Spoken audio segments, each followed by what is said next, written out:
Bonjour à tous, une nouvelle vidéo de Teslanatic. Comme promis, aujourd'hui on va parler des coûts d'entretien de la Model 3 SR+. On va voir combien ça m'a coûté de conduire la Model 3 SR+, pour faire environ 40 000 km.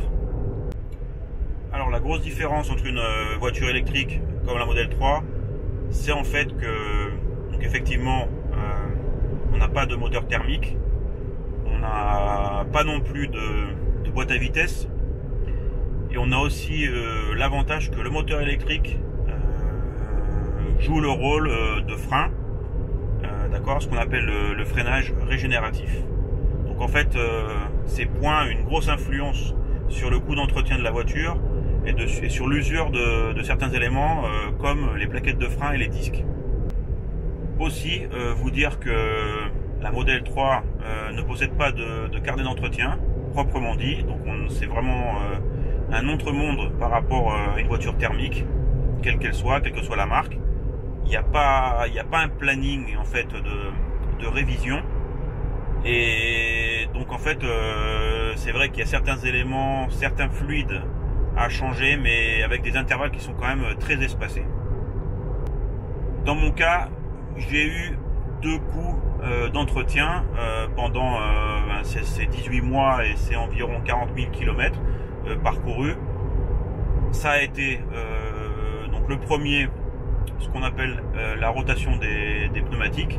Donc en fait, la marque recommande qu'à un certain moment, aux alentours de 20 000, 25 000 km, on passe les pneus arrière devant, et donc les pneus de devant derrière, en fait pour équilibrer l'usure des pneus. Donc c'est une chose que j'ai faite chez Tesla, parce que bon, j'ai pas non plus envie d'aller chez un autre fournisseur ou une autre entreprise de service, donc j'ai préféré le faire chez eux. Et donc c'est un service qui coûte 22 € hors taxe. Vous pouvez voir l'extrait de la facture, donc ce qui est quand même un coût assez faible, même si c'est vrai que bon, il n'y a pas grand chose à faire et ça prend 5 minutes. Le deuxième coup que j'ai eu donc pendant cette période, qui est en fait quelque chose qui n'est pas obligatoire, je tiens à insister, c'est quelque chose que moi j'ai fait parce que j'avais envie de le faire, je l'ai fait moi-même. Donc là en fait le coût que vous allez voir apparaître est que le coût du matériel, et donc c'est les filtres de la cabine. Et comme je l'ai commenté dans une vidéo précédente, en fait ça vraiment ça dépend beaucoup d'où vous habitez, et où vous roulez en fait, et du niveau de pollution ou de pollen ou d'autres agents extérieurs donc qui pourraient s'accumuler dans ce filtre. Donc ce filtre vous permet en fait d'avoir l'air de la cabine le plus propre possible. Il y a même une fonction de recirculation, donc qui permet vraiment pendant les épisodes de beaucoup de pollen pour les gens qui sont allergiques, ou si vous êtes dans une grande ville et que vous n'avez pas envie de respirer voilà, les gaz de combustion des voitures. Donc c'est une fonction aussi que moi j'utilise beaucoup à Barcelone, qui est une grande ville. Et donc j'ai changé moi-même ces filtres. Ça se compose de 2 filtres qui sont très faciles à changer. Ça fera aussi l'objet d'une vidéo future. Et donc comme vous pouvez le voir sur la facture, voilà, donc j'en ai eu pour 34 €. Comme je l'ai dit dans la vidéo précédente, au niveau du freinage et des plaquettes de frein, qui serait en fait une opération d'entretien que j'aurais sûrement à faire si je conduisais une voiture thermique, comme vous avez pu le voir, donc les plaquettes sont encore à l'état neuf.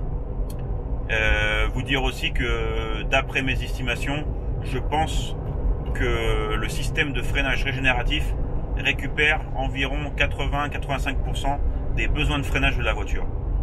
Donc ça veut dire que si on extrapole un petit peu ce pourcentage, on peut espérer une durée de vie supérieure à 150 000 km, ce qui est vraiment super intéressant. Ça veut aussi dire que, sauf utilisation extrême sur circuit ou autre, on peut s'attendre à ne jamais avoir à changer les disques. Donc ça pendant toute la durée de vie du véhicule.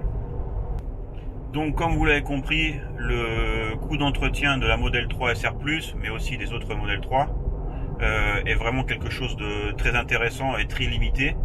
le fait de ne pas avoir de carnet d'entretien et d'aucune opération de maintenance obligatoire, on va dire, font que vraiment c'est un plaisir en plus pour la Model 3, et c'est pour ça que c'est un véhicule que je recommande, car je pense que c'est une des voitures les moins chères à utiliser, d'accord, avec voilà, quasiment 300 chevaux.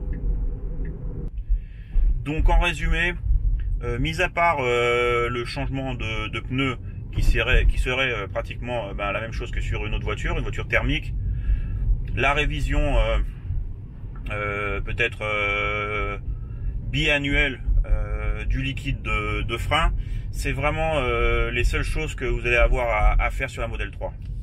Donc pas de changement de plaquettes, pas de changement d'huile, pas d'autres opérations d'entretien onéreuses comme vous pourriez l'avoir sur une voiture thermique. Donc c'est vraiment quelque chose de très intéressant, encore une fois, et c'est vraiment la grosse différence entre une voiture thermique et une voiture électrique comme la Model 3.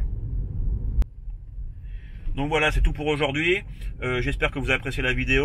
Je vous invite encore une fois à vous abonner à la chaîne, à cliquer sur le petit pouce bleu, donc ça m'encourage.